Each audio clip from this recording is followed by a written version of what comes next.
সাকিব খান নিয়ে আমি বুঝলাম না, ও একটা বাংলাদেশ সম্পদ এবং সে ইন্ডিয়াতে ভালো করছে এবং সে বাংলাদেশে ১ নম্বর নায়ক। Definitely he is the super hero.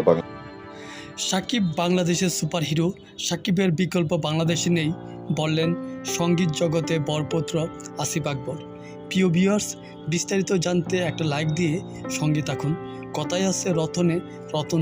সাকিবকে যতভাবে সম্ভব, কারণ ওরও বয়স হচ্ছে, ও তো সারা জীবন তো হিরো থাকবে না, বাট এটাও নিশ্চিত যে বাংলাদেশে সাকিবের কোনো বিকল্প আসলে নাই। চিনি সঙ্গীত অঙ্গনে রত্ন হচ্ছে আসিফ আকবর। আর সেই আসিফ আকবরই বলেন সাকিব আমাদের দেশের সম্পদ, আর এই সম্পদকে বাংলা ফিল্ম ইন্ডাস্ট্রিতে খুবই দরকার। এই চলচ্চিত্র ইন্ডাস্ট্রিকে বাঁচিয়ে রাখতে সাকিবের বিকল্প বাংলাদেশে নেই। সাকিব এই ইন্ডাস্ট্রিকে অসংখ্য সুপারহিট সিনেমা উপহার দিয়েছে। আসিফ আকবর বলেন, আমার অসংখ্য গান সাকিব লিপসিং করেছে, সেগুলো সুপার ডুপার হিট হয়েছে।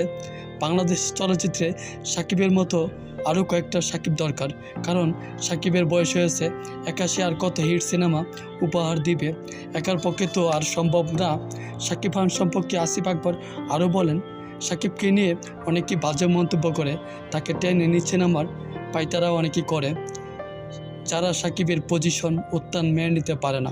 সত্যি বলতে কাউকে হিংসা করে লাভ নেই, যে হিংসা করে সে পিছনে পড়ে। সাকিব কাউকে নিয়ে বাজে মন্তব্য করে না, সে তার কাজ নিয়ে ব্যস্ত সময় পার করে, এগুলো দেখার টাইম নাই তার। প্রকৃত সুপারহিরো বলতে সাকিবই।